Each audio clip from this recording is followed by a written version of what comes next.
we're back, baby. Yeah, 2025. I'd love to say we're going to start off this year with positivity, but this ain't the show for you. This might not be it.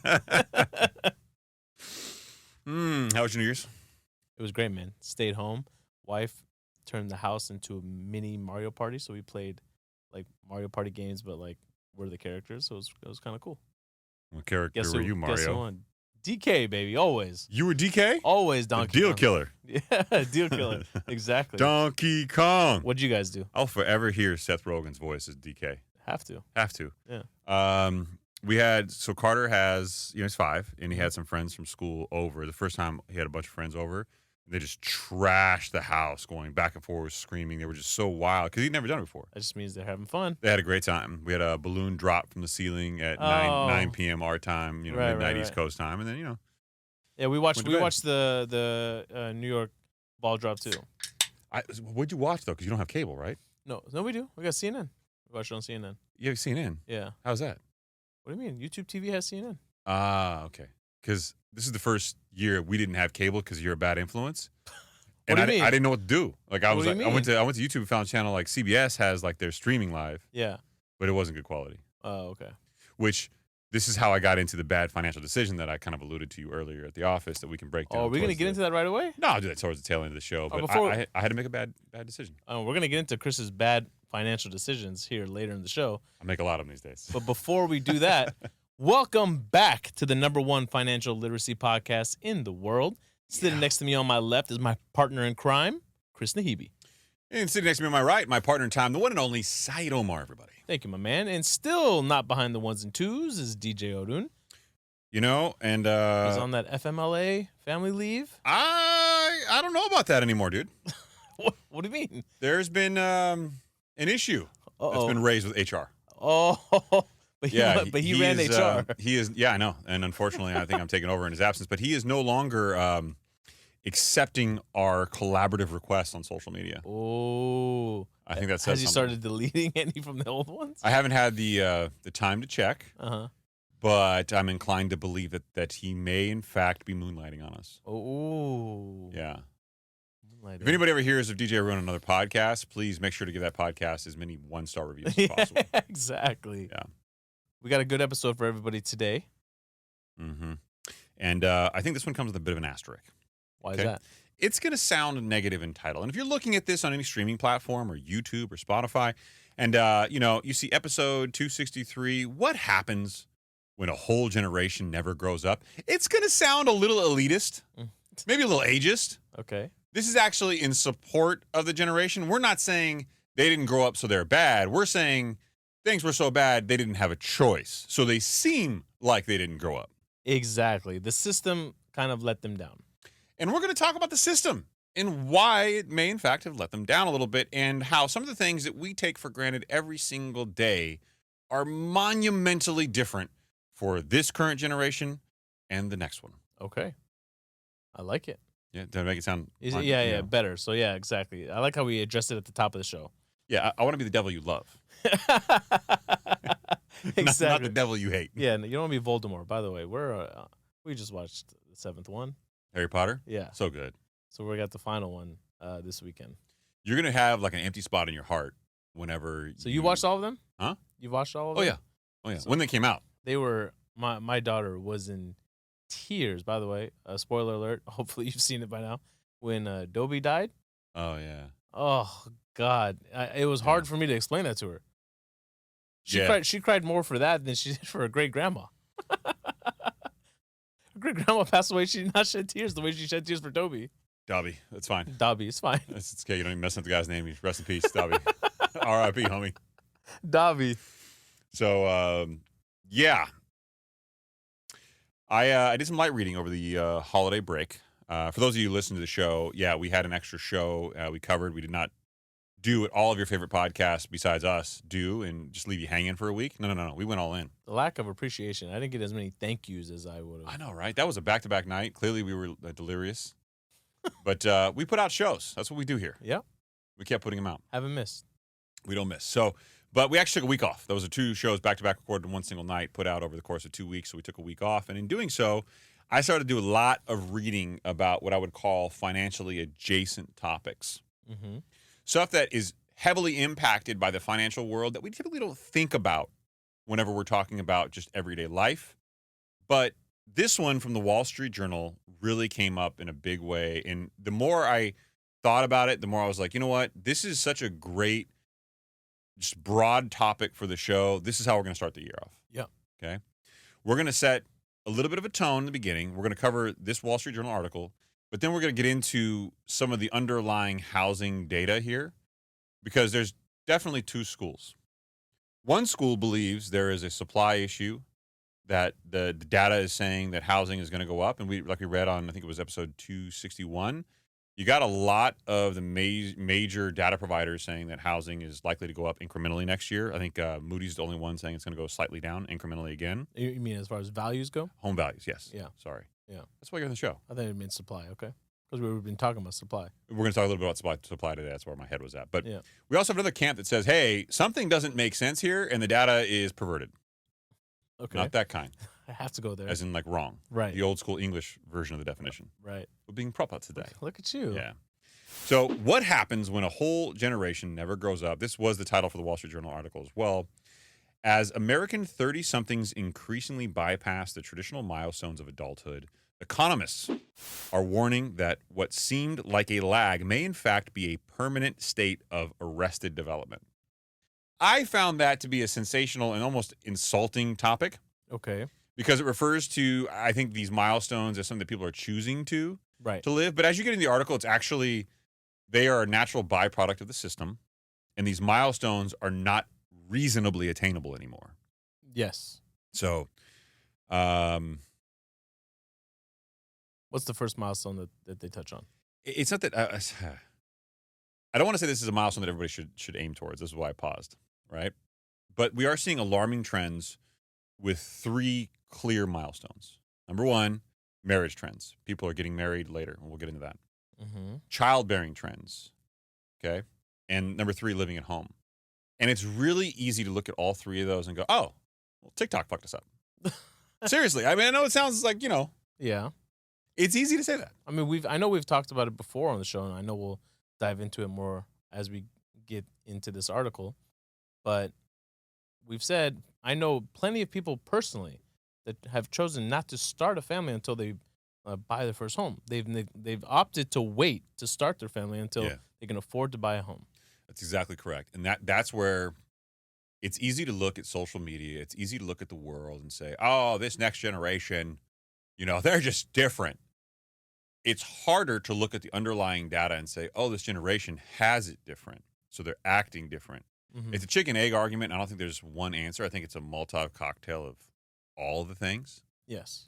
But let's get into some of these stats and keep in mind as we go through this, how much of this is really caused by social media versus how much of this is caused by the economy, the overall financial position of the world, much less the United States, and how much of it is expressive one way or the other. Okay. Right? Because one of them is impacting the other one or both ways. Okay. So for the marriage trends, a third of today's young adults will never marry. 33%. Projects conservative think tank, the Institute for Family Studies, compared to less than a fifth of those born in previous decades. Okay. So you're seeing a huge increase in the number of people that will ultimately not get married. Now, some of this is speculative data. That's where I was going to go. How do you know that? It's a think tank, so a bunch of smart people get together and they think in a tank. But no, we weren't invited to that tank. No, we weren't. Yeah, because our answer would be like, just have them all have sex. They'll get married eventually. They'll figure it out. They'll figure out which one's the right one. Yeah, which is not actually in the show notes, but something that I also read this weekend. There is an increasing symmetry between the amount of binge drinking that teenagers to young 20-year-olds are doing and those in the age demographic of 30s to mid 40s. Oh, wow. And at first you go, oh, so kids are just drinking less. It's actually not just that. It's kids, by that definition, are drinking less and adults are drinking more by that definition. Wow. So you're getting kind of a shift where the stress is starting to weigh on that 30 to 40-year-old crowd, 30 to 50 actually. And then the wanting to be health. Have you heard about this? It's called Max Looking or Max. They call it maxing. This is a new slang term for you. Maxing? Maxing. Okay. I like All right. this whole. We got to take a little sidetrack. Yeah, no. This is a whole thing. There's been lots of articles about this, and it's spelled MAXXING, right? Mm-hmm. It originated on, I think, Reddit or 4chan or something like that. But basically, term that refers to the process of maximizing one's physical attractiveness. That's right. And our generation, and I'm including you and me in the same generation, so don't be an asshole here, okay? Try to refrain. You are an 80s baby. Yeah, our generation there's a lot of memes going around, right? Oh my God. What? They got it broken down into tiers. Mm-hmm. Go ahead. Soft maxing, yeah, which is having proper hygiene, skincare, exercise, hairstyles, and fashionable clothing. That's not me. That's us right there. Come on. No, I'm not soft, baby. Proper hygiene. I'm hard maxing. Come on. You are. The next one's hard maxing. Yeah. More extreme and permanent methods, such as cosmetic procedures like jaw surgery. Yeah, no. You're not doing that. No, yeah. Not yet. You never know. And then this one I've heard, the kids are doing this. My son does this around the house all the time. So it's called mewing. Oh, yeah, the face. It's duck face grown up. And they all do this. Yeah. It's another one of those celebrations that we're talking about. They'll score and they'll go, and they start doing this. It's like, what? I don't even, why? It's duck face's next evolution. Right. When girls are doing duck face in photos, now they're mewing. And dudes do this too. But this is actually, so that's just like something that they do, the kids do as like, I don't even know when. No, they do it in photos, dude. Well, here, no, what this definition is saying is it's a tongue posture practice that claims to improve jaw structure. Mm-hmm. Tell me about what type of tongue practice you doing over there? Yeah, I'm a cunning linguist. But it's not scientifically supported. No, it's not, because you look like a jackass. But it's fine. You've seen that thing where like you the chew jaw thing. The jaw, yeah. Where you just chew it. Yeah, and it makes your jawline like stronger. Right. Come on, guys. I mean, just work out. I never bought that. Yeah, I swear. Anyway, so maxing and max looking, whatever you want to call it, it's a real thing, and there's social media pages dedicated to teaching everybody how to max, and like it's a whole thing.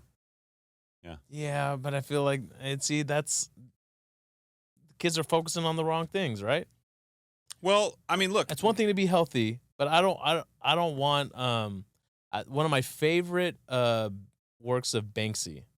Okay. Was a piece of art that he put on a wall, right? And it was actually a picture of a little girl, the backside of a little girl looking at a painting on a wall of a supermodel like laying there on the beach or something. Yeah, yeah. And it said on there in bold print, "You don't have to look like this." And I get that, and I fully understand and appreciate where that's coming from. But there's nothing wrong with wanting to maximize your self-preservation, your longevity. Oh no, not necessarily from a vanity purpose, but from a health purpose. You know what I mean? From a health purpose, but this is not insinuating hard maxing is not. I don't know. I'm not saying you should hard max. Yeah. Soft max though. Soft max. Yeah, knock yourself out. Anyway, the point of this is that look, our generations are typically looking better than our parents did at the same age, and I think the aspiration of the younger generation is to do the same. And to look better than the previous generation did than they did. Okay. But for some reason, the 20 to early 30-year-old demographic at this particular juncture tends to look a little older than the 40-year-olds in some cases. Mm-hmm. Right? It's a weird vibe. And it's been all over social media. So there's a lot changing in the landscape of what we think and how we look. But looks are certainly part of it. Staying younger forever. I mean, I think it all started with Jay-Z saying 30 is the new 20. Okay. Right? Yeah. And now we have childbearing trends that indicate that these things are lasting longer. The problem here with the difference between marriage trends and aesthetic trends and maxing versus childbearing trends, you have a biological clock, which is in fact ticking, a man and a woman. Now for a woman, it's probably a little more definitive. Right. But the share of childless adults under the age of 50 who say they are unlikely to ever have a kid rose 10 percentage points between 2018 and 2023 from 37% to 47%, according to the Pew Research Center. I can actually attest to this. So I remember vividly over a decade ago having conversations with people outside of work, at work, who it was rare to hear somebody, but you would hear it occasionally. They would say, "I'm okay with not having kids." And I remember for me, I did not grow up in that kind of environment, right? Culturally speaking, it's kind of what you aim for. right? For me, that's how it was for me growing up. So to hear that, it was kind of shocking, and alarming to me. I couldn't comprehend or process it. Why, right? Um, and then you as you grow older, you figure out, people have, different expectations or different things they want in life, right? Which is totally fine. And then a decade later, I'm just hearing this conversation more and more. It's like almost becoming more acceptable for people to come out and say it. Yeah, because there is, number one, there's a financial burden there that I think a lot of people feel like they can't pay for themselves. Mm-hmm. So how am I going to pay for this other life, this other person that I'm raising this life with, Yeah. And it winds up becoming this snowball effect of fear. Because look, let's be honest, we're not in a generation where people would literally have like 9 kids in a 3-bedroom home. They'd all be stacked up and that was just life, right? Right. My mom was one of 9. My grandparents on my grandfather's side, he was one of 11. Right. So, but you couldn't do that by today's financial standards. You can't. Well, we talked about it on the show too, that every household now, or a majority of households now, have dual incomes, if not 3 incomes. Yeah. Somebody in the household's working 2 jobs, right? That's for the majority of people. So you can no longer to have a traditional family, whatever that means. I think that's changing now. And you have to be willing to accept a different level of financial profile in order to have a big family or just a family at all. I mean, I spend, and I recommend everybody does this. At the end of every single year, I'll go to our credit card statement, and for us, it's one credit card because that's what I use. Mm-hmm. And I look at how much my wife and I have spent, and I look at the category breakdown. If you have American Express, you can literally go in and get your end of the year statement, and it breaks it down in categories for you in a PDF document. Or Wow. they'll do it in an Excel document if you want to nerd out like I do. Mm-hmm. And I like to go through and just see. And it's a good way to check for fraud, but it's also a good way for you to go in and look and say, okay, hey, where can we be a little more thoughtful about where we're putting our money? How much are we spending here and there? Like last year, I spent $6,000 on haircuts. Yeah, $6,000. Wow, that's a lot for a year. That is well. That's you and Carter combined, and my beard too. It's a separate individual. I know. It's they're really capitalizing on the whole extra. Yeah, I mean, let's thing. be honest, guys. Like you're not doing a whole new haircut, so why is it the same price as a haircut? Yeah, Well, it's because they added in the whole fading. Yeah, but you're not fading my entire face. You're fading like an inch of my cheek. Yeah, into my cheek. Right. Yeah. I'm just saying, you're not perming my beard. Yeah, you're still going to the same guy, right? You're not gonna mention his name. You're not gonna say Andy's name. He's been on the podcast. We don't say his name. He forgot. He dropped me like a bad habit. I saw your barber there. I had to keep quiet. I was like, oh. Oh no, I don't go to Anna anymore. You don't? No, I don't go to Anna. It was too far. She was great with me and Adam, but where she was before, it would be like a 3-hour commitment. Okay, so where do you go now? Someplace with like a literally down the street. I know. Supercuts. You're that guy now? No. It's a barbershop. It's still a barbershop, but it's a little bit. It's not. You ain't got no relationship. It's not as there. hip. They don't like you. No, there's no relationship. No, it's some bald dude. We just go. Most people get their hair cut there. They have their eyes closed. What? I'm like, how do you guys do this? And I'm talking to some of the guys there, and they just don't want to have a conversation. They just, eyes closed, are they taking it on faith, or because they're hoping for the best outcome? I think a little bit of both. A little bit of both. I'm like, I could never. What? Aren't you curious? And then this barbershop is also weird. This is how I know. This was the key giveaway that I knew that this isn't a real barbershop. So if you go to a barbershop, they usually turn you away from the mirror as they cut your hair. Yeah. I found out from Andy, who's been on the show, shout out to Andy, that's not because they don't want you to see what's going on. It's they check the fade line in the mirror, because when they're too close to it, you can't see it. They can compare when they look in the mirror. They can actually tell if everything's being faded properly. Yeah. Right. This shop has you staring at yourself in the mirror the entire time. I'm like, yeah, but you like looking at you. I'm like, man, you don't. God damn it, you don't know what you're doing. How much are you mewing at yourself, right? Key giveaway. You mewing the whole time? It's weird, bro. You're making eye contact with everybody through the mirrors. I do that all the time. I let people in the barbershop see me staring at them. Yeah, and then when they look away, keep doing it. Yeah, when they look away, you're still staring at them. I don't look away. Yeah. I'm that guy. Just over half of Americans between the ages of 30 and 40 were married as of last year, according to an analysis of American Community Survey done by Aspen Economic Survey Strategy Group economist Luke Pardue. This is down from more than 2/3 in 1990, when those in the middle of the cohort were born. The share of women in this age range who had ever given birth fell 7 percentage points between 2012 and 2022 alone. The current population survey data shows from 78% to 71%. And I'm going to go on the record here and say this is not just women. Women are the easiest proxy because they're the ones who, birth children. Okay. But you can look at men's testosterone levels over the course of decades, yeah, and you see it dropping pretty visibly each generation. And the frustrating thing about this topic when you have it with doctors in this space, because I think they're a little jaded.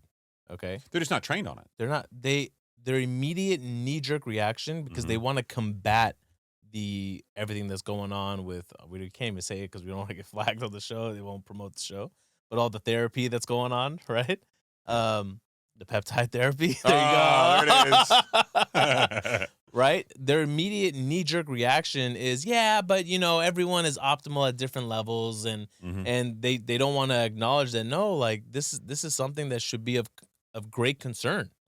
Yeah, it really should be. And I don't give a damn what biomarker you're looking at. No healthy biomarker should be as wide as testosterone is for both men and women. Like for men, it's 300 to 1200 is normal. That's wild, right? That's not a normal range. That just means that there's a lot of variability, but your normal should be tested, annually. But we don't do that. Yeah. And it should come down. And it's like one of those things where you can't pinpoint exactly what it is that's wrong with you. In some cases for men, it's like, okay, well, I'm having, excuse me, I'm having arousal problems or something to that effect, right? Right. That's a pretty obvious problem. Their libido's dropping off. Excuse me. But for most people, that's not one of the first symptoms they get. They usually get tired, they're lethargic, all these things happen. All this really to say that not only are women having less children as a percentage basis of the population, but men also have testosterone that's dropping. And you're looking at all these things saying, oh, this generation's just weaker, it's softer. And it's like, Or here's an alternative theory. I'm just throwing this out there. Maybe we're putting a shit ton of abnormal pressure on the generation, financially, yes, physically, mentally. And what happens? Their bodies are saying, we're not doing this. People I think natural behavior for a lot of people is they shut down. We had an article on the show not too long ago when people were falling under too much stress. They were electing to not even open their credit card statement. Yeah. They just want to shut down and ignore the problem. And there's a lot of people right now, first couple weeks in January, they're like, nope, I'm not looking at it. Yeah. Oh, yeah, that for sure. No. But also to your point about testosterone levels dropping, I mean, there's studies out there where young males are having less and less sex like every year, or even going up in like even speaking to girls, because I think they're so used to, either working from home, keeping to themselves. I mean, you couple all these things together. Video games have gone like wildly out of control, right? Where people are just comfortable staying at home playing video games all day, all night. And then you just lose the ability to interact with people. So the Wall Street Journal article goes on to say that nearly 9% of those aged between 30 and 40 years old still live with their parents, according to Purdue's analysis of the census data, up from 6% in 1990. 3% sounds like a lot. But this article, and I didn't put it in the show notes, goes into a really interesting example that I think was more profound. Okay. This gentleman was in his late 30s, 36, okay? Lives in New York. At first, you're like, okay, he lives with 3 roommates in New York. It's expensive, but maybe he's just not independent. Maybe he's trying to save money. They start talking to this guy. He's got $1,700 a month in student loans. He went to law school. He graduated law school, got a job at a law firm, but the opportunities to move up are much, much slower than they had been historically for other current senior partners at the same age, because those senior partners are not retiring at the cadence that they once did, if they retire at all. Yep. So he was saying in his firm, there's 60-something, 70-something year olds that otherwise would have retired that are still working because they need the money because life is so expensive for them. They don't have the full retirement that their predecessors had, and life around them is expensive. So that, even if they did have the retirement, it wouldn't go as far. So it winds up being this really delayed maturation process for an attorney like him. Not only can he make less money over time because he can't get the promotions that he would otherwise get if that generation were moving on, but now here he is saddled with student debt. The cost of living in New York is so expensive he can't live alone. And he's not in that 9% living with his parents, but is he really that much better off? Absolutely. Yeah. This is a topic that I wanted to find a way to like weave into this show too, which actually nicely dovetails into this, is one key economic data point that isn't captured very well in a lot of these economic data reports that we look at is the startup of small businesses, right? It's very hard to track. And by small businesses, we talk about 50 employees or less. Think mom and pop shops, if you will. Yeah. Right. Yeah. And it's no secret that, small businesses is basically the backbone of the economy, is a huge part of the economy. And it's a huge way a lot of people create wealth for their families, right? And if it's harder for them, someone like him, right, like this individual here, to grow, like, and you have to ultimately lean towards maybe starting something yourself, maybe starting his own law firm, it's even more difficult now more than ever because the way these small businesses fund themselves now are on these floating rates, right? So it's even harder to get loans. He'd have to save up so much capital. And how is he going to save up the capital to do so? Living in New York, paying $3,000 in rent with 3 other roommates. He's got student loan payments at $1,700 a month. Yep. God knows what else the cost of living is out there. So it's a really tough time for a lot of people. And to piggyback on the comment I mentioned earlier about people waiting to start families until they get into a home, the average age for people to buy their first home used to be 30. Yeah. Now it's like 36, 37. Actually, it's 38. 38. Yeah, look at that. We're gonna cover that later on in the show. Even worse. Thanks for not reading the show notes. Yeah. I'm kidding. I just put them in there. But that's off the dome, though. Yeah, but you're not wrong. And look, the trickle down effects are so monumental that people don't think about. So just let's talk about those 3 things: marriage trends, childbearing trends, and living at home. Less weddings, less homes being sold, right? Less, consumer spending, right? Less clubbing. There's a whole trend in Los Angeles. Remember when we grew up, clubbing was a big thing? It was, yeah. There's a lot of people who don't go clubbing in the traditional sense anymore, and they go to like day parties, like at coffee shops and stuff now. Yeah, yeah. Because some of that is like the looks maxing thing and wanting to be in like, great shape. But some of that is just, it's expensive paying for $20 drinks. You get 4 or 5 of those a night. It winds up being pretty expensive a single night just to go out. Yeah. And it can be like a pretty interesting expense to try to explain to yourself at the end of the month. Oh, I spent $5,000 drinking? Yeah. This is before table service, bottle service. I think we hit this inflection point where people just can't keep spending the way they were spending before with all the costs that are rising. And I promise this show will get into the financial aspects of it, but I wanted to touch on the human element because we don't talk about the human element enough. I agree. And we don't talk about these topics to, I guess, make people feel bad about them. It's more so to make you feel inclusive, like, oh, we're all going through this together. Yeah, and it's not lost on me that when we do this show, that there's a certain demographic who listens to the show that owns homes already, and they're like, it's not that bad. And there's a certain demographic who listens to this going like, I can never afford a home. It's that bad. Yes. It's not lost on me that there is a very valid reason for both of them to feel the way they do because of how life has unfolded for them in different decades in a very different way. And I always say this on the show. I've said it in front of investors on Wall Street. I've said it all the time. 14 years of artificial interest rate deflation, right? Leading to where we are today, where we now have rate volatility and variability back in the mix for the first time in literally 14 years. If you started off at 18 years old in business 15 years ago, you're now 32, 33 years old, and you feel pretty damn good about your business acumen, but you've never really been tested in the market. And what we're going to show later on in the show is how disturbing some of the data points are in the market currently. There are some things that are happening from a cultural and financial shift perspective, particularly as it pertains to the housing market and its nexus to inflation, that I think are really important for everyone to at least understand because it's going to be meaningful in how it impacts all of us, whether you're a homeowner now, whether you're not. Right. I mean, to your point, home prices and home values have gone up 45% since the pandemic. Okay, that means that's such a crazy number when you think about it. Yeah, I mean, just 5 years ago, right? That means a home that was $500,000. Such a crazy number. That same home today is now $725,000.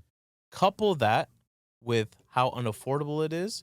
That P&I mortgage payment at 3.5% is approximately $2,600 a month. Yeah. How much do you need to make a month to be able to afford $2,600? You could afford that, right? Now, at the rates today at 7%, that's $4,600. P&I payment, including PMI, by the way, that's only, I did this before the show. and that's why I have it off the top of the head. That's including the PMI. That's only 10% down. Yeah. So I've accounted for the fact that okay, you weren't able to save 20%. You were able to save 10% only. So is that your way of caveating? So if anybody ever ran up on you in the street and said, like, "Yo, human calculator boy, come over here." No, that's my way of doing enough research for the show to be like, oh yeah, he prepped for the show. Yeah. He knows what he's talking about. So Saeed does read occasionally. He plays with mortgage calculators. Well, to your point, let's get into the median wages. 'Cause I think that's really impactful here. The median wages for full-time workers aged 35 to 44, right? Mm-hmm. In my mind, this is close to or at the peak of what your earning potential should start to be. Okay. 35 to 44, you should be hitting that top part of your sine wave of earning potential and hopefully staying up there for as long as you can. And sure, you can make more in passive income over time over investments, but your active earning potential, this is where you really should aim to make the most possible money here. And if you can make it earlier, closer to 35, great. If you make it into 48, 49, that's also fine. Okay. But that's where you should start to think about when am I going to earn the most that I can make? Mm-hmm. Okay, so median wages for full-time workers aged 35 to 44 are up 16% between 2000 and 2024 from $58,522 to $67,652 adjusted for inflation, according to the Labor Department. Now, these aren't big-ass salaries. This is year over year? Yes. Yeah. Okay. The overall wealth of 30-somethings, too, rose 66% between 1989 and 2022, according to the St. Louis Federal Reserve, from 62,000 to 103,000. I'm sorry, can you repeat the years again? From 1989 89 to 2022. 2022. See, there's one huge problem with this. Okay? That may come off as like a huge increase, okay? Mm-hmm. The problem is people are walking into the real world now with student debt levels that are so high that, because I have it here, that student loan payments have increased 1,700% from the 70s till now. So, and that's a debt that you cannot default on. Nope. They will garnish your wages if they have to. And you can't bankruptcy out of. You can't, yeah, exactly. You can't bankruptcy You were paying them back. Yeah, because the way they view it is your education stays with you forever. Yeah. Okay. Does it really, though? Yeah. I feel kind of stupid most days. I'm not going to lie. Yeah, unless I take creatine, it gets a little foggy up here. And there's a whole thread about how dumb my ass is. So I know it's out there. And I hate to say this, that I feel like a majority. You say it's right, I'm going to slap you. No. Okay. I feel like a majority of what I do and what I've learned has been on the job. It's true, though, man. That's what I'm saying. We place all this emphasis on kids going to school, which you should. Yeah. It's good for you, particularly if you don't know what you're going to do, but you're going to learn way more. Let's be honest, man. School, it's more for the networking. Yeah. Get a head start. Get a head start in networking. One of these guys is going to make it, and they need to look out for you. Yeah. I mean, that's what it is. That's what it is. You know what I mean?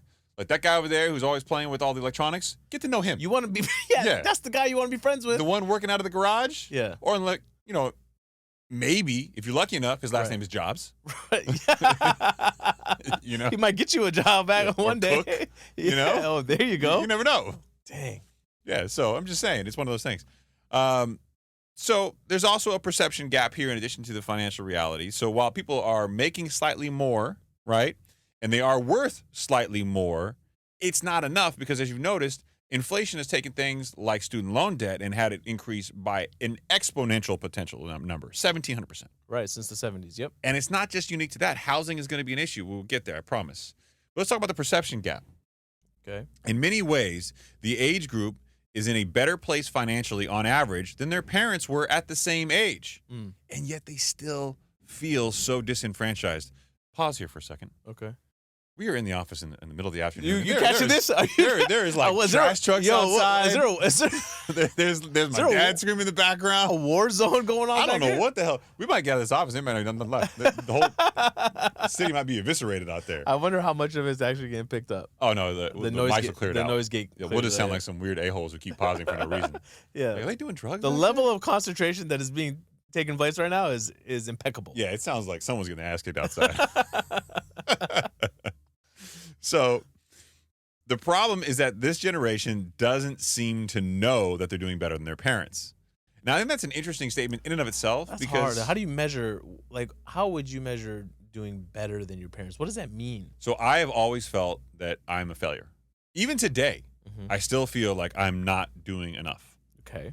And I know that I'm probably my own harshest critic, so I'm about to take it with a grain of salt. But what I will say is, compared to my parents, I probably bought more of a house younger than they did. Mhm. Where my house is probably worth more than theirs was at my age because of the housing trends. Me as well, but that's only because I benefited off the timing. Right, but you are doing better, but you don't feel like you're doing better. And I've also, I don't, I've learned, and it's Okay, someone's dying out there, right? Those the are shots. the idea of building wealth early is not lost on, I think, the younger generation now. They understand the value of owning real estate and getting into your first home versus, I think, my parents were just more concerned on growing whatever business that they were in. Yeah, and I think the stress of building wealth at the cadence you needed to then was a lot lower than it is today. Mhm. Like today, everybody feels like I gotta be a millionaire. I gotta be a millionaire. I gotta be a I millionaire. got to get there, yeah. Because the billionaires of today are yesterday's millionaires. Mm-hmm. And that's the sad reality where I think a lot of people online are, just, oh my God, look at that thumbnail. That guy's I'll show you how to become a billionaire. I'll show you how to become a millionaire. And it's like, dude, all these things are so desensitized that everybody thinks that a million's attainable. It's no big deal. Mm-hmm. When you look at the average salaries here, I mean, even going up is still under the $70,000 mark. Mm-hmm. These are not huge leaps. Your net worth, $100,000. Good. Congratulations. Bigger than your parents at the same time. These are not big numbers on average. Mm-mm. And keep in mind, these are average numbers. Average, exactly. So there's people who make a lot less than that. Mm-hmm. So you could blame social media too for part of this. And again, this is where the chicken egg argument comes in. Only 21% of adults in their 30s rated the overall economy as good or excellent last year per the Federal Reserve. And economists say young adults are significantly more pessimistic about the future than prior generations were. That's negativity, dude. Like that's real negativity about what's going on. Because they're going through it and they understand that whatever they're currently dealing with is not sustainable. Maybe. Or maybe they just feel like, look, this is not a fair hand I'm being dealt. Mm-hmm. If you're a kid growing up, and I could totally see somebody who hasn't bought a home saying, well, fuck you, Chris. You get to buy homes when the values were low and the interest rates were low. Yeah, you get the benefit off that time. That's a valid criticism of me. To which Saeed would turn around and say, look, man, you bought Bitcoin when it was worth $5. Well, I mean, it's the same. It's not. Look. Oh, now you're backing up. No. Yeah, you're afraid of X. I know what you're afraid of. It's I had a neighbor the other day he found out that we have a podcast. Okay. Uh-oh. I'm sorry. Yeah, no, and he listens. Older gentleman. Okay, bought his house for $17,000. And $17,000. My next door neighbor. Yeah. Good for him. Right. He had a house there. His mom had a house in our cul-de-sac, and his sister had a house on our cul-de-sac, and he's 17,000. So what is he, like 70? It has to be, yeah. 70s. Mm-hmm. Yeah. Yeah. So, anyways, he was talking about, so I listened to your podcast. I really like the way you guys do the show, blah, blah, blah, blah. And he said, oh, wow. Yeah. Okay. He's All very, very open-minded to it. Amazing tennis player too, by the way. He's still nationally ranked for guys in their 70s. Oh. Yeah. So many questions. I know. So you must hate pickleball then. Hates it. Good man. Yeah. Good man. I respect him more now. Taking it over. But he was saying, you guys talking about, mortgages. I was around at a time when mortgage rates were 18%. Yeah. But I'm like, early 80s. But listen, man, it's not the same. You can't compare. They're literally two different times. We're talking about how much people earned back then compared to what home values were. Plus the wage gap inflation is pretty big. Yeah. So it's like it's two completely different times. You can't come out and be like, oh, the back in my day we had 18% loans. Like, no, bro, it's not the same. Yeah, I tried to post something to this effect about the gap in wages versus the gap in home value increasing over time. And we have a little bit in the show later today, not quite the same thing. I posted it to, I think this one was actually on Threads. And some guy was like, bro, you're obviously a realtor. And I'm like, okay, that's condescending, Yeah. But me being a realtor or not being a realtor for the purpose of this conversation is irrelevant. I gave you data in a chart. Right. And I'm like, this is the problem is so many people want to give you their perspective. And I always go back to the same old school statement. And I'm going to screw it up, but that can be like, that can be submitted without evidence, can be dismissed without evidence. Yes. You know what I mean? So if you're going to come at me with some statement like that, come to me with some data to back up your opinion. If you just take shots across the bow, like name call and say like I'm wrong, I'm just going to dismiss you. As you should. Don't engage. Yeah, and another one that bothers me too, since we're on the topic, is I love how all these anonymous accounts on social media try to call you out for doing things publicly from a verified account with your real name. And it's like, bro, you can't call me out for doing stuff on social media when you're hiding behind an anonymous account. Right. Like, that makes you a bitch. It is. Those are bitch-like tendencies. That's bitch assness. We can't do that. Bitch assness? It's too far? That's coined by Diddy, right? Oh, is it? I think so. I gotta have a whole list of phrases that are coined by Diddy that I can't use. Yeah, you gotta be careful. Gotta be careful. Take that. Oh. Man, he's still in jail. He's not going anywhere. He's not going nowhere.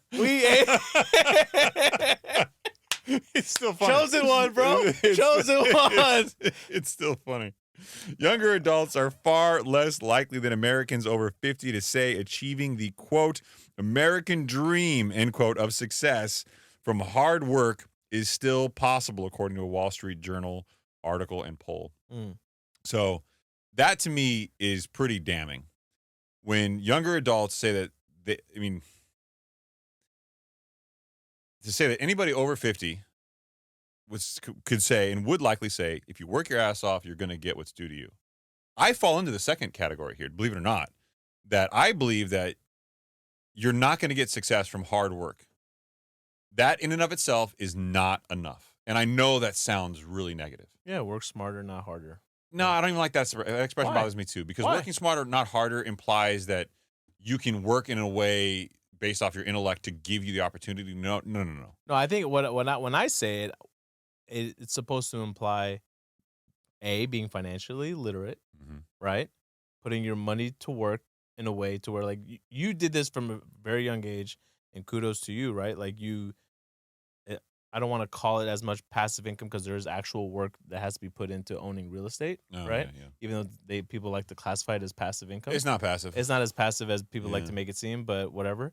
But to do that at such an early age, right? Like, that's being financially literate and knowing what else I can do to help me during this process, right? So that's one way of working smarter, not harder, right? Creating multiple sources of income in ways where you can. I get it. That may not be the case for everybody. You might not be able to buy as many properties like at the cadence that maybe you did, but laying down the foundation into where you can ultimately grow that portfolio over time, that's working smarter.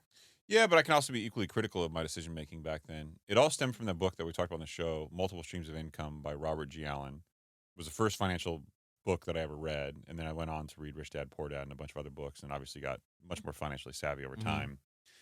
But I always thought that you should have multiple different paths of making money, and I was really bothered that I only had like my job, and I always wanted everything else that I had to offset because here's the problem with America today. You don't have the fuck you power anymore at your job because most people who work for somebody else, you need health care. What's the fuck you power, though? The health care is saying, fuck you, I can pay for this myself. Or I can get another job and feel comfortable with it. Because once you get to a certain point, if you're making good money, right? And good money is different based on perspective for a lot of people. Healthcare, the system, inflation, all these things around you make you feel trapped. Yeah. And because you feel trapped, and I don't think this is anecdotal. I think this is really by design in the system. And I'm not saying I'm not going to wrap a tinfoil hat on at this point in time in the show, but I've always believed the system was built against most Americans. That's why there's such a huge gap between the wealthy. Look at Nancy Pelosi. Do you really think she's making that money legally? I mean, do I got to be that guy? No, come on. I mean, Yeah, that's why they have those funds that track her. If you're in your late 70s and early 80s and you're sharp and spry, which I would say there's a handful of people who fit in that category, good for you. Stay in power in whatever political office you're in if you feel like you can contribute. But if you are Mitch McConnell, you're Nancy Pelosi, give it up, man. Come on, you're power hungry, and you've made millions doing this. Yeah. So when I look at the situation, I think to myself, like, okay, like, you guys have built the system to benefit you, not to benefit me. Right? And I'm not saying that they're playing a whole different game. Yeah, but that game is being played against all Americans. Yep.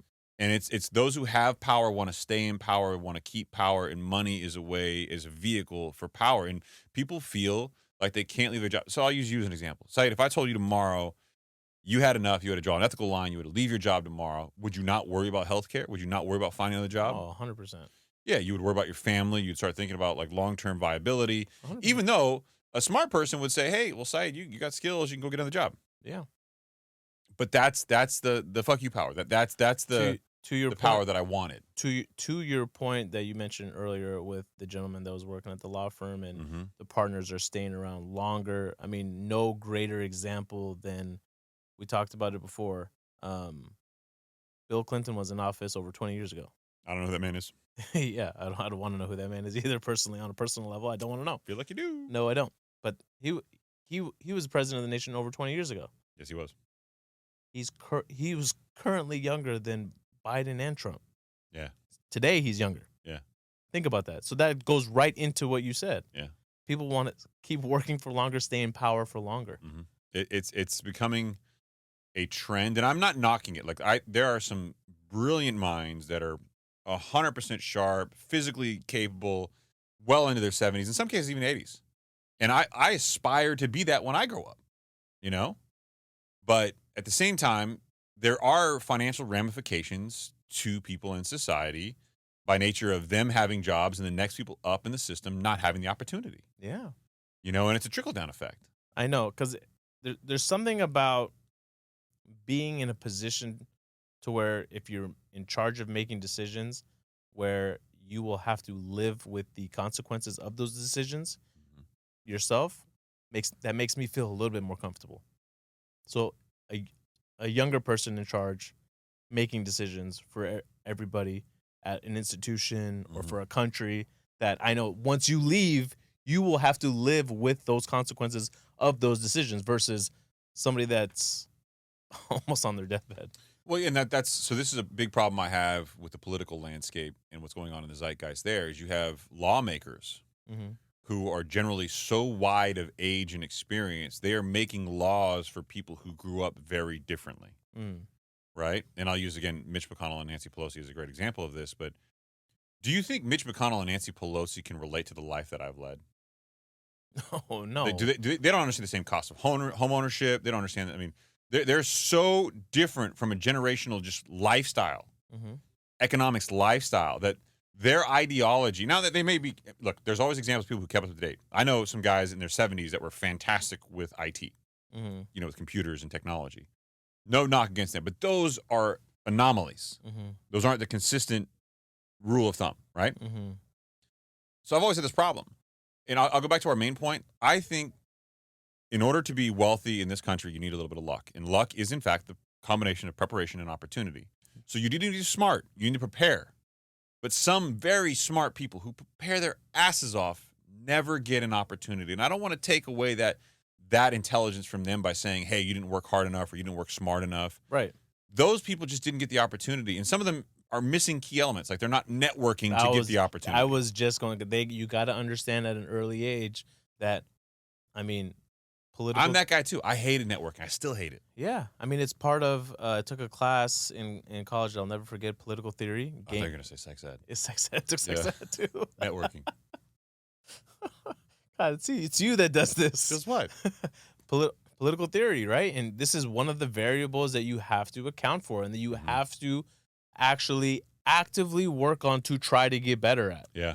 You're not just gonna roll out of bed one day after going to school for 10 years and feel like, okay, I can go now start conversations with people. It's just not gonna work. Yeah, it's a practice apathy. You've got to be good at it. Or there's some people who are inherently talented with it, the same way some singers are just fantastic, but those are far and few between.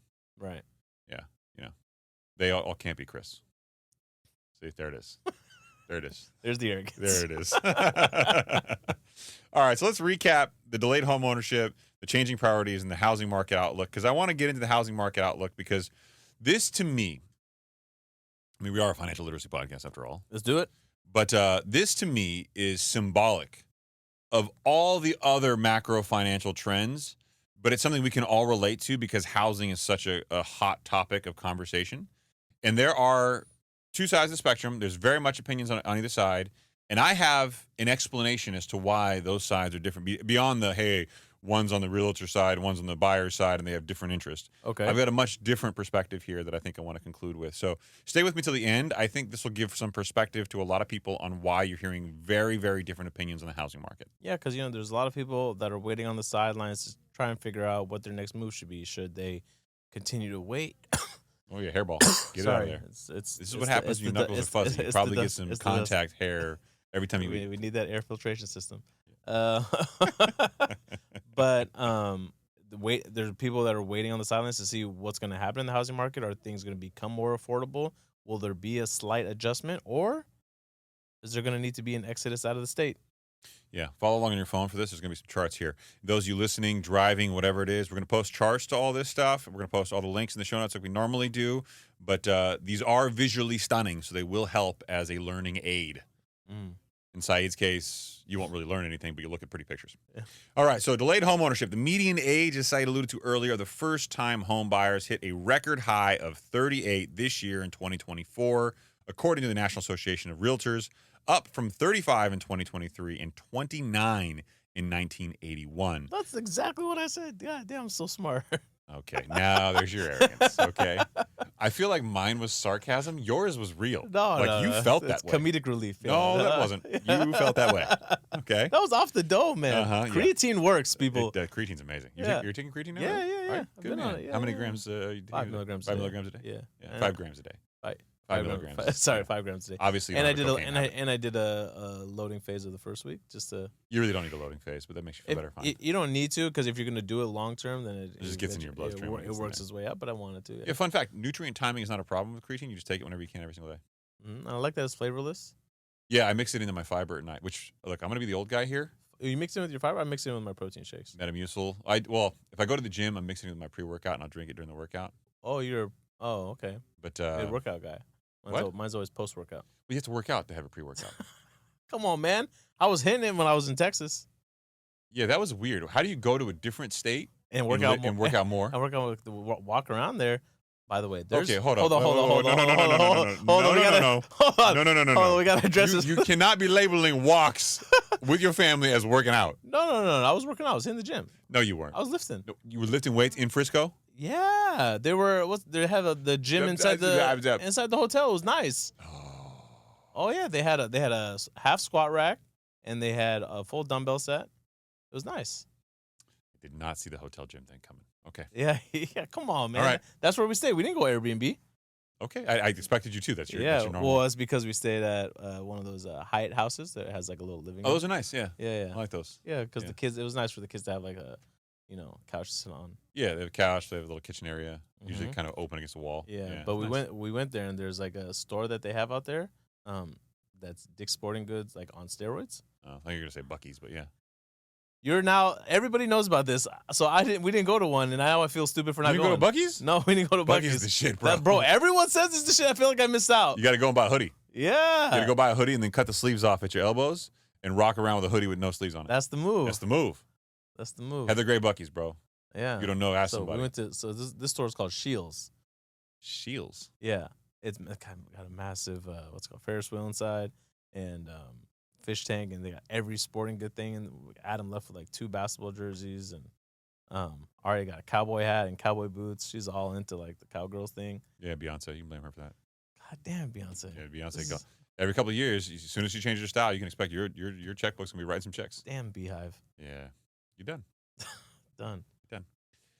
Okay, so changing priorities for the younger generation, and social media, chicken egg argument once again. Experiences, travel, technology seem to take precedence over traditional investments like home ownership and retirement savings. People want to live in the moment now because they don't. We've seen this in the comments for a lot of the stuff that we post on social media.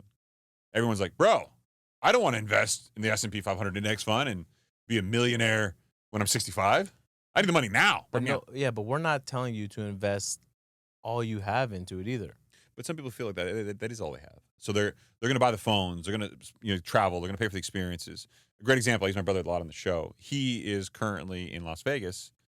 He spent, the big globe thing, the big circle. Oh, the Sphere. The Sphere. Thank you. He went to that big concert DJ thing inside of that. I saw footage of that too. That was remarkable. okay, let's not justify the expense, but yeah, it's No, expensive. yeah, it is expensive though. It was expensive. He went and had a good time, and look, that's what he's paying for. That's where his money's going. He wants the experience. He wants it now. Yeah, right meow. So look, I get it. And if you feel disenfranchised, like you can't buy a home because of the data we're going to go over here shortly, I'm not saying that I blame him. Yeah, people need that dopamine. Yeah, you need that little hit of dopamine. Yeah. I get that every time I walk in the house and see that big ass TV, which we are going to talk about later at the end of the show. Yeah. So, the housing market outlook. We've talked about Logan. He works for Housing Wire. He's our chief economist, I believe. Motashami, I believe is his last name. He's Iranian. Nice guy. We've debated a number of times. He's all over CNBC if you watch the news. He's been on, I think, a couple local Los Angeles-based news channels as well. According to Logan, the current loan-to-value data in housing is at 46.6%, down from nearly 85% during the housing bubble crash period. And I've got a chart to show you that loan-to-value, the amount of money that people owe on their home versus how much it's worth, has gone down at a pretty visible 45-degree angle, aside from some slight bips in the 2020 period where people started getting a little more cash out. But that being said, as we covered on the show right now, more people have equity in their home today than ever before. And Saeed was the one who first quoted this in the show. I thought he was wrong. We triple-checked. Combine that with 40% of Americans owning their home with no debt. Yes. You have got such a massive amount of wealth stockpiled in equity in homes. Yes. That's a great thing if you own a home. It's a fantastic thing if you're in the retirement era, which a lot of these, 40% of the population who own their home in cash are. So there is clearly a tremendous amount of net worth there, but that younger generation isn't getting access to it because it's so expensive. That's where that equity came from, valuation appreciation over time. So Logan has been a pundit saying that there is no way it's going to crash. There is a deficit of supply coming into the markets. We can argue housing inventories and supplies for a long time, but I thought we'd take a different tact based solely on values. Let's forego the nuances of the debate for this conversation. Let's talk about the meaningful meat. Let's have the ribeye. The rib, the best one. Yeah. The Hawaiian one, if you will.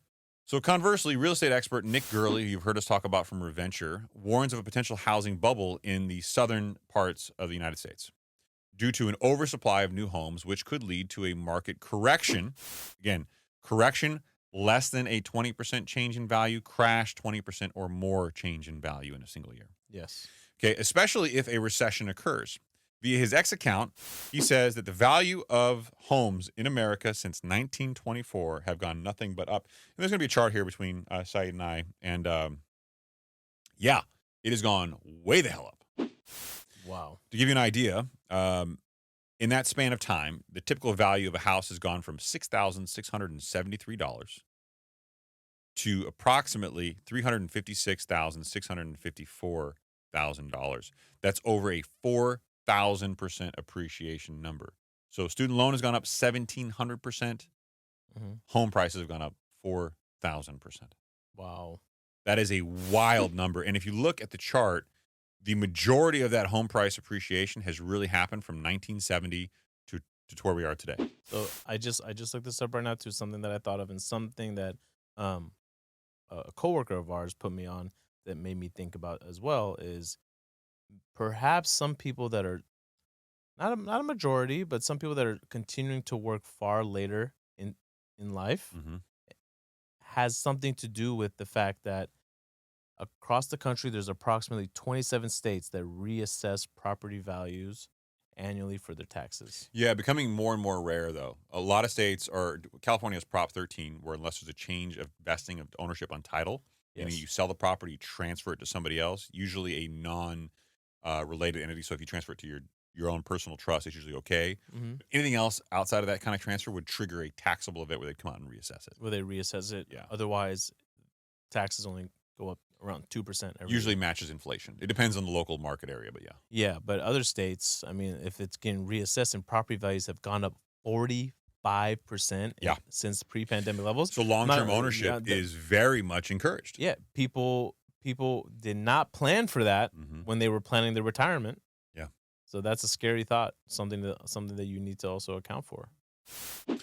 Yeah, and of course, looking at the annual percentage growth chart year over year in addition on property looks like this, pretty much vertical hockey stick. But when you take that chart and compare the annual percentage growth in each year as opposed to the cumulative number, like instead of your house goes up 10% one year plus another 5% the next year and up and up and up, you just look at how much it changed in an individual single year. It's a lot less exciting.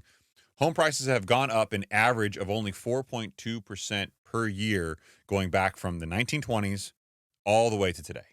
Oh, because of that dip after in 2008. Well, there was a number of years where it wasn't huge, but I mean, effectively, so to put this in context, you said earlier that we've seen a 45% appreciation in homes. Remember how much, what year span that was? Well, yeah, that's from pre-pandemic till now. So 2020 Yep. till now. So approximately 4 full years. Yeah. Right? Mm-hmm. You've seen 45% appreciation. Over time, historically, from 1920 until now, the average appreciation is 4.2%. Right. Take that with a grain of salt. Like, yeah. What does that mean for the last 4 years? Exactly. That means you've seen over 10 times the normal average growth going back literally 100 years. That 100-year look back, in my mind, is indicative. And we as humans go, oh, my God, it's a long time. Because you think of all the generations.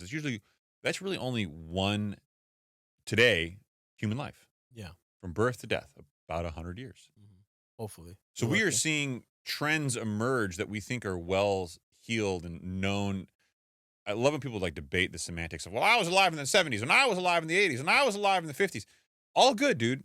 But the economy as we know it today doesn't have as much data as we think it does. 100 years of data is not meaningful. Right. In the grand scheme of things. It's not. You just need more data to really feel comfortable about it. So let's do a little experiment. I have another chart for this one. In reality, all home prices do is track the rate of inflation, the average rate of inflation over time. You can see an incredibly tight relationship between the inflation rate and the home price growth rate over time. This relationship is essentially pronounced from the 1920s, especially to the 1990s.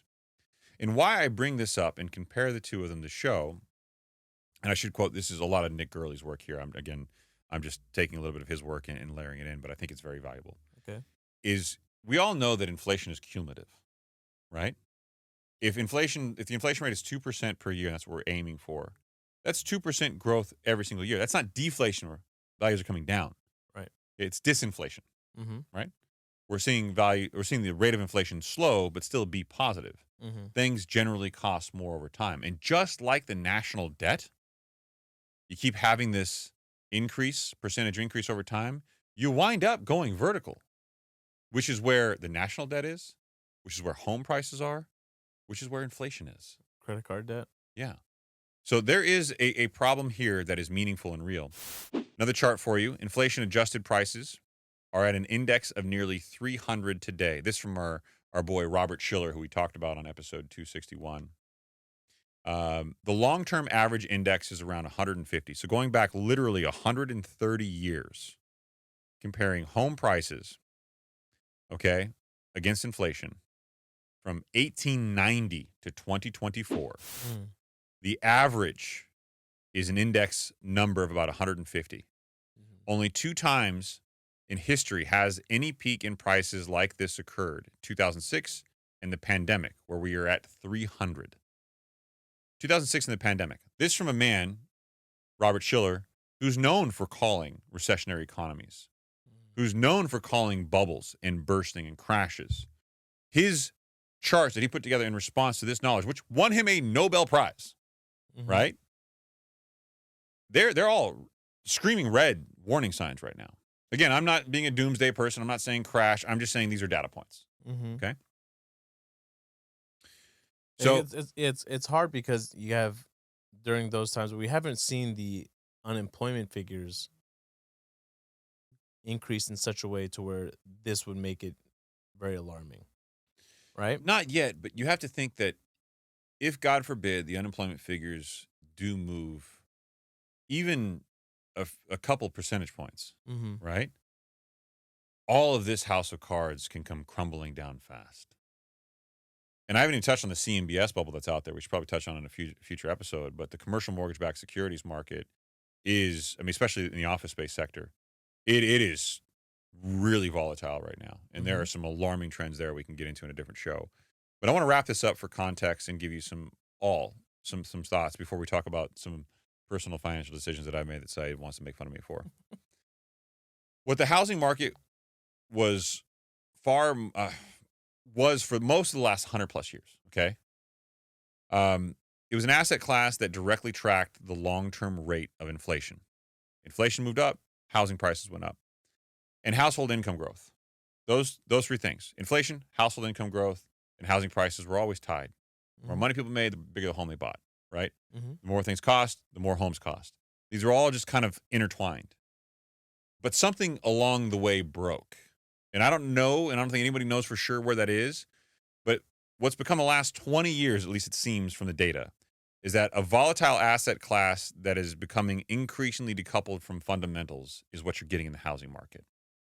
So I think the problem that you have with people on both sides of the spectrum of like the Logans of the world who believe that housing is going to go up next year, there's a shortage of supply, versus the Nick Gurley's of the world that says there's an issue here, there's a problem with the housing market. I think the problem is that some people like Logans are looking at the fundamentals, that these things behave in a certain way. And what Nick Gurley is trying to say without responding this way, he's trying to point out other data points and say, hey, I hear what you're saying, but look at all these other warning signs.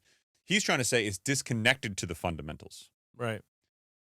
I'm not saying that anybody shouldn't buy a home if they need to. Frankly, if you can afford to buy a home, buy a home. It's never a bad time to buy. But we're also seeing an increasing a number of people that bought homes in the last 2 or 3 years, hoping that rates are going to come down because all the realtors and people around them that were financially savvy said, date the rate, marry the home. They bought a home hoping that rates would come down and they would be able to reduce their payment in the next couple of years because the Fed was going to cut rates. Yeah, when the Fed cut rates, we'll be able to manage. We'll manage, and then yeah, the rates never came down to the point where they needed it to. they went up. Mm-hmm. The Fed cut 100 basis points. Mortgage rates went up 100 basis points. We are now higher today than we were to start the year. Mm-hmm. That's a big misconception that we talk about on the show. When the Fed decides to change their monetary policy, it does not impact mortgage rates directly. It impacts the bond market, and then the bond market it influences the bond market, and then the bond market actually impacts mortgage rates. And it's so frustrating to have this continual conversation over and over and over again with people who really believe that that's going to happen. Right. They don't understand the nexus of the Fed funds is not what influences mortgage rates. Yeah, and if you're wondering what happened recently, you can blame a lot of what happened to mortgage rates with the fact that when the Fed came out and said, in their last December meeting, we're not going to be cutting rates as much as we thought we were going to next year. Okay, that influenced the bond market, and people started reacting differently, and then that's where the 10-year decided to stay where it was, because now there's an even greater level of uncertainty with what's going to happen long term. So before we go into the poppy culture section, because we're crossing into that hour mark, I want to leave with some positive takeaways, because a lot of this stuff can be very negative to some people. I want people to reframe the narrative that they see on social media and that they tell themselves. More important than social media, frankly, is what you believe, right? Young adults today in the 20s and 30s, they're harder on themselves than they should be. And I do this to myself a lot. I still do it. So I get it. But they are in a financially stronger position than they feel that they are, than they think that they are. Mm-hmm. So understanding the shift in mindset, I know you can't buy a home. That's not your fault. The economy is in a terrible place for you to buy a home. I don't care what social media says. I don't care what economists say. That's the truth. It's difficult. It's hard. Mm-hmm. It's harder now than it's ever been in history. I don't care if it was 18% in 1981. Okay, the world is a different landscape. But their net worth is higher, and they're making more. It's true. And look, I actually have a cousin that has said these exact words to me, that said, I can't afford to buy a home right now, but I will choose to not be house poor. Yeah, and that's a part about real estate ownership that I think is not talked about enough on social media. And I try my hardest not to be that person, but you and I have seen it 1,000,001 times over the course of the last 10 plus years, is that a lot of people who own real estate have a light liquidity position. Mm-hmm. They just continue to reinvest into real estate. Yeah. And they build up cash flow over time, and they reinvest and reinvest and reinvest. And that's all good if you got a day job. Yeah. But a lot of real estate investors don't, and they're just waiting to pull out equity in their properties. And that's kind of a game on some level that I don't recommend that most people play. Another thing I want to encourage before we move on from the section is actionable steps. We provide actionable steps on the show all the time. How to save money, how to build wealth, S&P Index 500 funds, which we should talk about on another show. I think now is if there's any other time where I was concerned about investing in the Index 500 funds, I would say now is probably the time. You'd be concerned about doing it? Yeah, because and I was thinking about this over the weekend. If the S&P 500 is carried largely by the Magnificent Seven Mm-hmm. and it outperforms, I think we should do a show explaining why if one of the Mag 7 falls, you could see dramatic changes in your S&P 500 fund. Right, but do not get what Chris said. Don't get it confused with pulling your money out. No, not suggesting that at all. That's not. It's whatever you have in there, you would still leave in there. Yeah, and let it go through its cycle.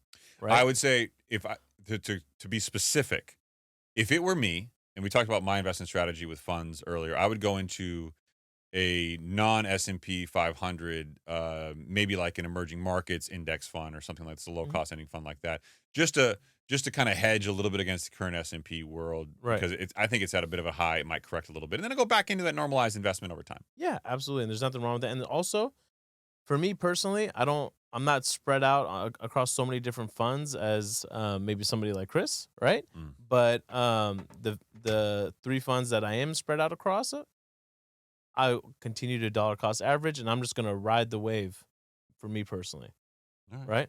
Which is nothing wrong with that because it's just less mental gymnastics that I have. I just think about eking out a little extra, little more over time. But look, I don't want any of the things that we say on the show to suggest that people should not enjoy life and have those experiences in lieu of their ability to buy a home. I think you should try to plan for both.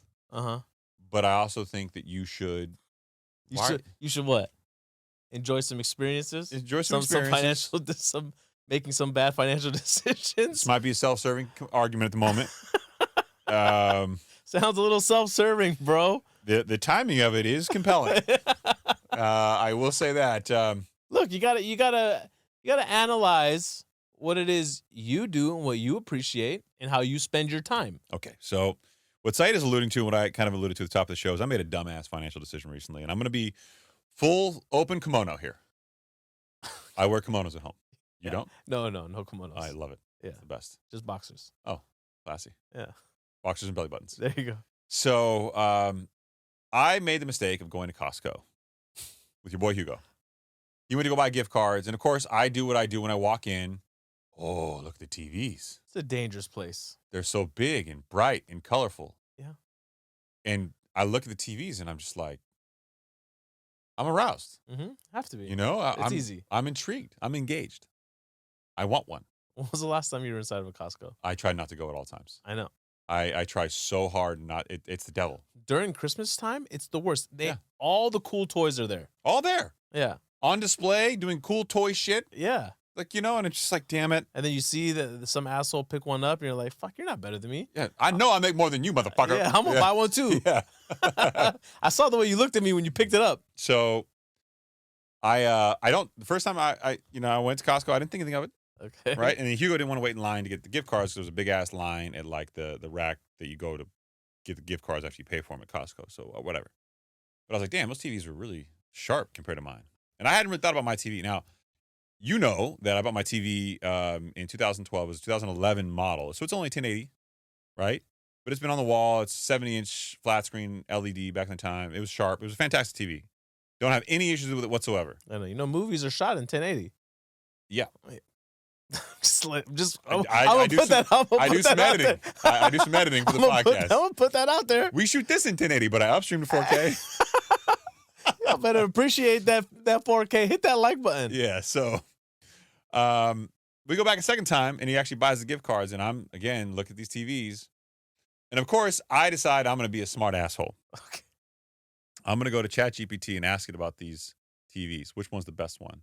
Stupid question to ask ChatGPT. Really? Because apparently, and I didn't know this, Costco stocks, like, year-old tech. So they have like the Sony Bravia 8 line, but they don't really have a Sony Bravia 9 line, which is their most current line. But that's your middle tier product. They have a A95L QLED. Bro, it's like a whole different language, right? But it explains to me that they have this top tier $5,000 TV at 77 inches that would fit approximately maybe in my space. You don't even know if it's going to fit yet. I don't even know if it's going to fit. It probably won't. No, my luck it won't. But I'm going to shoehorn that bitch in there, and I'm going to figure it out. Is it going to be delivered or what? No, hold on. Wait. So I can't justify spending $5,000 on a TV. I can't do it. That's a tough pill to swallow. So I'm going to be, again, transparent with you that I decided that I could not justify spending more than maybe $1,500 on a television. But I know I couldn't get any of the TVs that I want for that much. Okay. So after spending 2 weeks of research and going back and forth and thinking about it and deciding whether I wanted it or not, I came to a stupid ass decision. Wait, what? How did you prompt ChatGPT to make this decision for you? I looked up models of televisions. Okay. Okay. Because I know you told me you use it as a decision tree. I did because I'm a sick bastard. Because my wife don't want to talk to me about this. Just get the TV, don't get the TV. Shut up. Yeah. I'd rather pay $5,000 to not have this conversation with Does it you. show us pretty pictures? All right, fine. My wife doesn't care. So I said, look, okay, here's a space, took photos of it, measured it, told ChatGPT, will this fit? It said, maybe you got a 90% probability of it fitting. I'm good with that. Okay. ChatGPT is smarter than me. We'll see. It's 20 pounds lighter, whatever, blah, blah, blah. And then I went into the whole financials. And it says, well, if you're not gaming, which I'm not, and you watch generally in brighter environments, you can go with the cheaper, but I would generally watch in darker environments because we watch at night, my wife and I. Mm-hmm. We watch television a lot. So I finally was like, ChatGPT, what would you do if you were me? Mm-hmm. ChatGPT gave me these politically correct answers. If you want a better experience, blah, blah, blah. And then it dropped just some beautiful logic on me. Oh, ChatGPT, not me. Your last TV you purchased in 2012 is a 2011 model. You've had it for at least 12 years. Yeah, it's true. Right? The technology in it is a bit outdated, but you don't want to buy a TV today that doesn't have the latest and greatest if you keep TVs this long. So I'm like, okay, ChatGPT, I see where you're going. All right. Then ChatGPT says, do you have points? I'm like, oh, shit, yeah, I got American Express points. Yeah. So I used $4,000 worth of American Express points, like 500,000 points, to pay for most of the TV. Okay. And I wound up paying $1,500 out of pocket. So you did pay $1,500. So I paid $1,500 for the TV. This is boy math. This is boy-girl math. Yeah, boy math. My wife's like, that's vacation money. No, it's not. But so I used Amex points for it, and I bought a stupid top-of-the-line. When does it come in? Monday or Tuesday, I think. Wow. Monday the 6th or Tuesday the 7th. Now, does the bracket that you currently have on the wall, is it going to be able to support this? So the current TV, the Sharp, is 20 pounds heavier than the new one coming in, even though it's 7 inches bigger. Small 7 inches. It's not big. Yeah. But it's so I thought it was a 75-inch we had on the wall. Apparently it's a 70-inch, but the bezels are bigger. It's going to make a big difference. Big difference. It's going to be ridiculous. So this would probably be a really shit time to do this, but I'm going to need some help putting it on the fucking wall. Yeah. I would love to. And I'm at the point now in my life where I would totally think that paying $250 for somebody to do it for me is worth it just to bolt it in and put it up there because I don't want to die. Yeah. Yeah. I mean, an extra $250. Unless you want to come over to the house and do it. Yeah, I'll do it. I've hung a lot of TVs. The mount's already on there. I just got to put it in the back of the TV and lift it up there. And it's wired. It has the outlet right behind it. It's already done. Oh, it's easy. Yeah, let's do it. You've been in my house. You know this. No, and I haven't checked behind your TV, bro. Yeah, I didn't hang that one. I got the whole thing. I didn't hang that one. Here's the problem, though, is I think we got to move the mount. It's on rails, so it goes left and right. You got to move it over to the right and tilt it more because it's extra wide. It'll work. See, this is the kind of attitude I need. It's that can-do attitude. Yeah, my wife's like, "You're out of your fucking mind. That's never gonna fit." I'm like, "Listen, baby, we're gonna find a way. We're gonna find a way." Yeah. Do you believe in magic? I have so many inappropriate jokes that I can make, and I hope you do. Always have a friend wearing off-white shoes. After what we did on the last episode, I felt like I did an amazing job of tailoring it back a little bit. I know it's very tasteful of you. Very tasteful. Keeping it. I can't not. Stay tasteful. Yeah. Stay tasteful. I must have watched that clip. That's a T-shirt, bro. I must have watched that clip like 6,000 times. My wife still doesn't get it. Yeah, I know. I showed it to that one too. She didn't get it either. You gotta watch the show. I was like, you don't understand. Yeah. Yeah, it's fine. Yeah, I'm okay. I'm okay with it. I enjoyed it. Well, good show. It was a wonderful show. I think it spoke to a lot of people, and it should hopefully make people feel comfortable in that you're not alone. And congratulations, brother. You crossed over the 30,000 sub mark on YouTube 30,000. Congrats to all the listeners for helping us get there, too. Only 4 of them actually comment. But you know, it's fine. It's fine. Yeah, it's interaction. We do. We appreciate every single one of you that have helped support the show, helped grow the show. And now let's get this bitch to 40,000. Yeah. There you go. Come on. Couldn't just enjoy the 30,000 for a little bit? No. All right. On the up and up, baby. You got anything else? Nope. Let's call it. All right, brother. It was nice after a week and a half. 2 weeks. Uh, 2 weeks. Close. Okay. Yeah. Okay, bye. Good night, everybody.